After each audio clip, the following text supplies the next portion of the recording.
Thank you. It's always a great pleasure to be at NACIS. If you've it's my third time speaking at NACIS in 3 years, and the first time at PCD. And if you've been following some of my earlier talks preceding years, you know that I had this personal project of creating a global web-based topographic scale 3D terrain map based on open source software and public domain data. And my motivation for this was that the important part of this is web-based, because I always felt that the way we were doing terrain representation on the web did not really do justice both to the state of the art of cartography, of how we know how to do terrain maps, and also to the state of web technology. So I was kind of trying to narrow or to close the gap with my own project. Now, in the course of those 2 years, I've been doing various demos of 3D terrain maps on the web. And in writing these demos and creating them, I was writing lots of software and lots of code. And I felt that it might be a good idea to actually contribute this software back to the community. Not to just store it in my private repositories. It's something I always wanted to do, and this year round I finally got myself to do this. So this is what this talk is really about. And I have released the code I wrote to create all these demos as an open source software library called Cartolina, an experimental software for web-based 3D terrain cartography.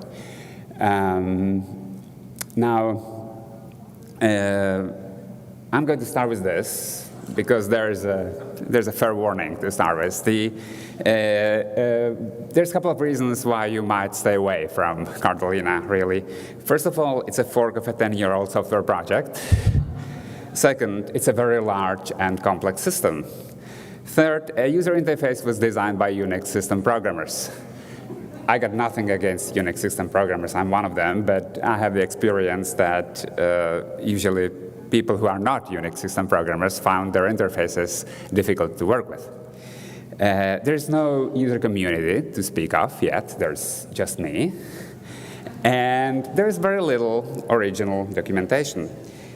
So in case you are feeling that this 15-minute talk is already 3 minutes too long, then bear with me. Because Cartolina does have some very compelling features. It provides interactive cartographic renditions of massive digital elevation models. It has a native lighting model, which is actually quite unusual with web toolkits. It does scale-dependent vertical exaggeration. It does bump mapping. It provides you with background haze and foreground shadows. It has sunglints based on land cover classification, and it also works with arbitrary frames of reference. There is no web marker baked in. In fact, there is no Earth geometry baked in. So if you like, you can use Cartolina to work with extraterrestrial bodies for planetary science. As you realize from what I said, probably, Cartolina is not new software. It's a narrowly focused fork of BDS Geospatial, which was originally authored and developed by Melon Technologies, like Geosystems, and which was officially abandoned in 2023, which happened to be the year when I started with my project. BDS Geospatial was a massive system. It was involving over 10 components, 20 supporting libraries, and 70 software repositories. So before Cartolina could be released, I had to do lots of things. I had to simplify the architecture, I had to refactor parts of the code base, and implement and integrate new functionality. All this turned out to be a pretty daunting task. To give you an idea, this is what Melon Technologies produce. It's the scheme of the system. I think that any cartographer considering to use this system must find this incredibly encouraging. Actually, when I saw this, I kind of thought that I was getting on the wrong mission, because Cartolina is an Italian word that's got this diminutive feel to it, and I was feeling that I was trying to shoehorn an unwieldy monster into something that was meant to be nice and small and beautiful.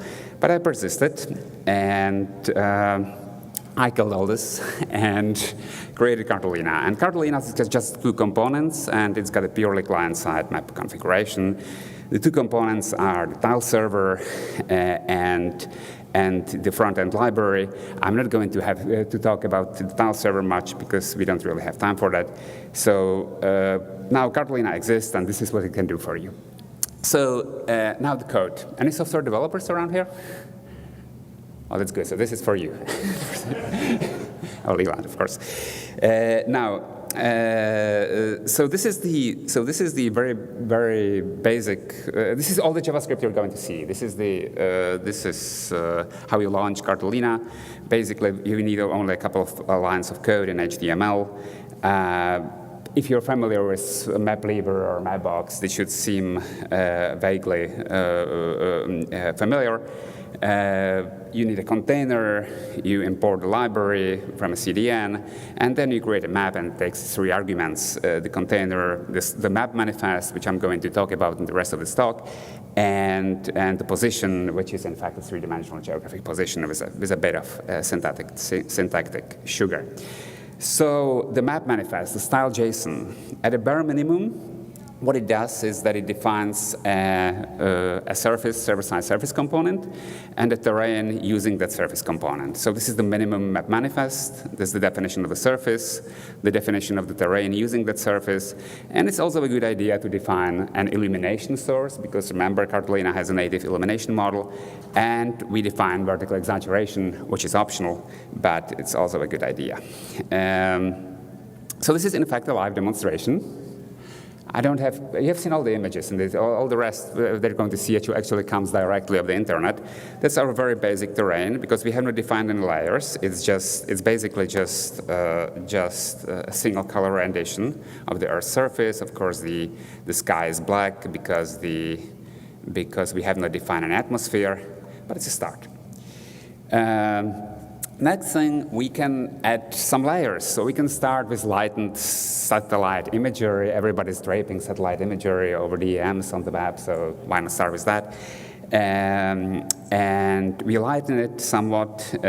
What we do here is that we modify our manifest. We add one more source, which is the satellite imagery. In this case, it's the Sentinel-2 mosaic. And we use it as a layer. That's the important thing. We add a layer to our map manifest. And we add a bit of lightening or whitewashing, basically to prevent the layer from fighting with our lighting model. So let's see what this does. And that's the result, which was served by Cartolina. It actually looks better than I would be expecting for the layer, because this is a good mosaic, so we could use this, for example, as a base map or do something else with it. But let's do something more interesting, natural colors. So in this case, we're going to be working with 2 different layers. We add 2 layers. One comes from the ESA World Cover project, which is a global 10-meter mosaic. Classification mosaic, and we use natural errors. We need 2 layers because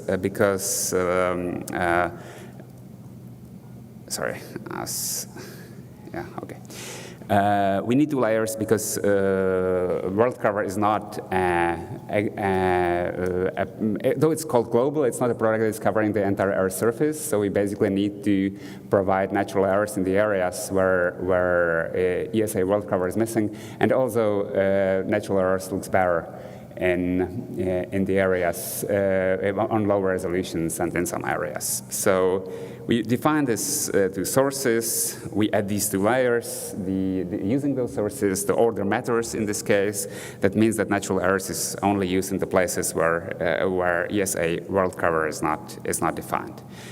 So this is the result. We're constantly staying in the same area. It's somewhere in the Austrian Alps. It's the Hochalmspitze.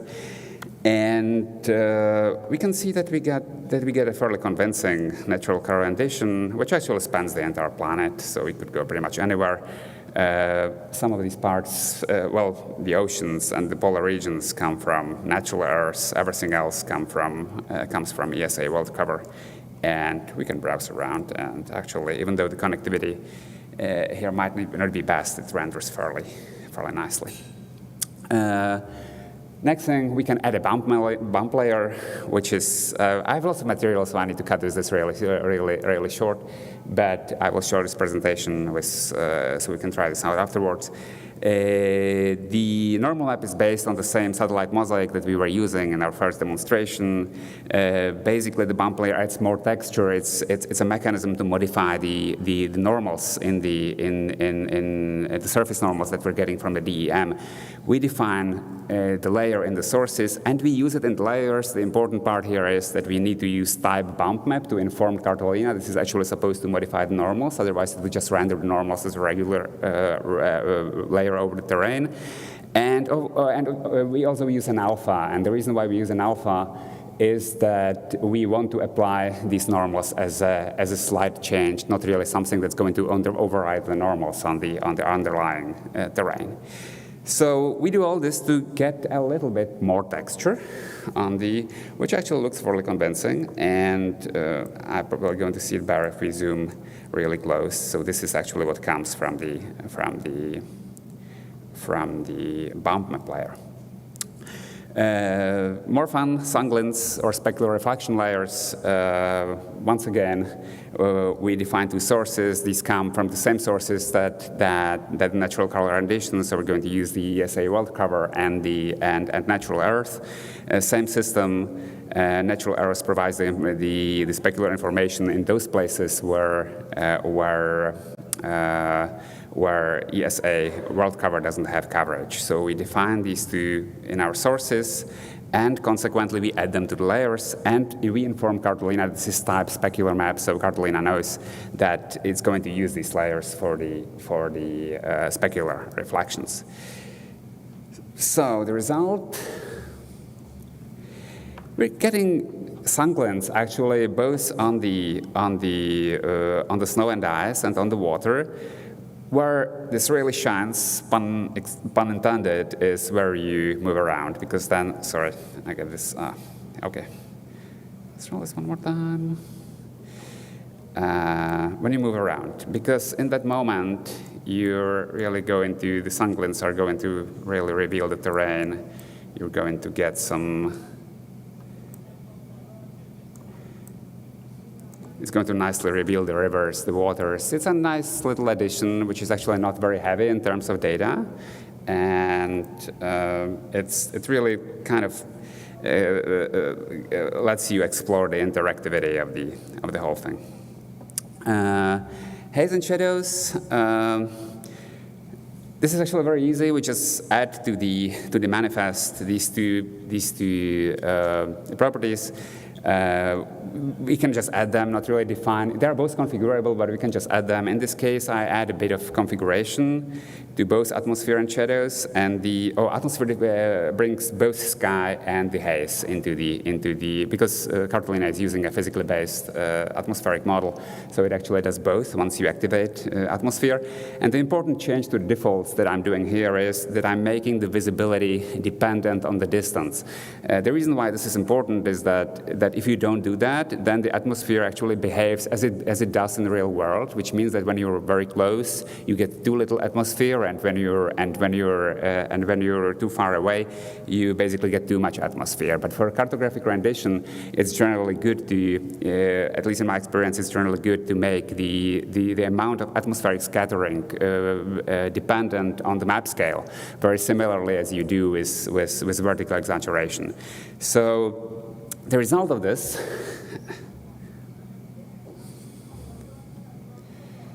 I don't know if you can see, as I do on my monitor, a bit of aerial perspective in the valleys. That's one of the effects that we're getting from making the scattering, the amount of haze dependent on the map scale.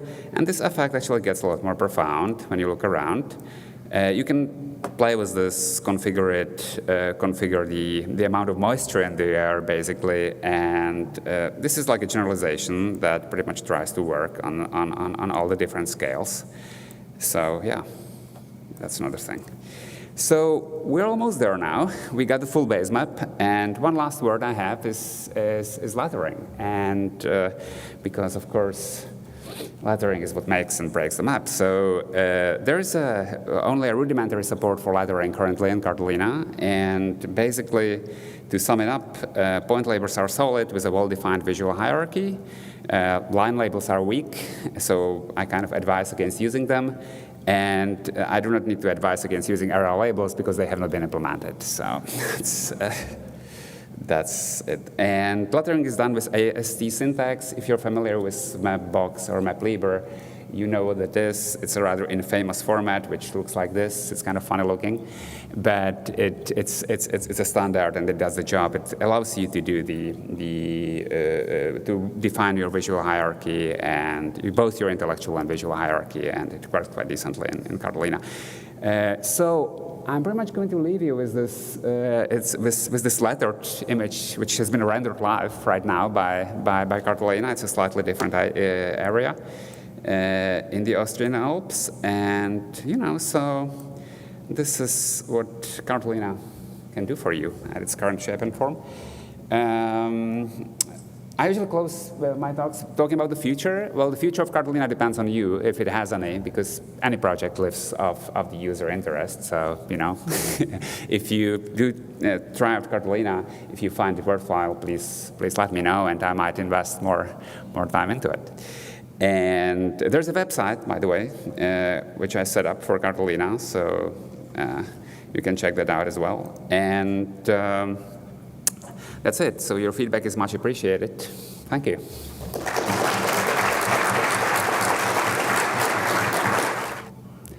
All the data sources are coming from a proxy, so the question is if I'm preprocessing them, or what was sorry, I missed that? Oh, yeah, if I'm processing them or drawing them in real time. So they're actually being drawn at real time. Some of the resources which are small enough to host on the test installation are actually hosted on site. That's the case of the world cover data and of course of natural Earth. And for example, the satellite imagery, it's basically being drawn in the real time, but it's still being preprocessed in the back because it allows me to implement stuff like caching and basically to get cleaner responses and fix some errors that data providers very often have. Awesome. Thank you very much, Ondřej. If you have more questions for him, you can find him around the conference. Absolutely. Thank you. Thank you so much.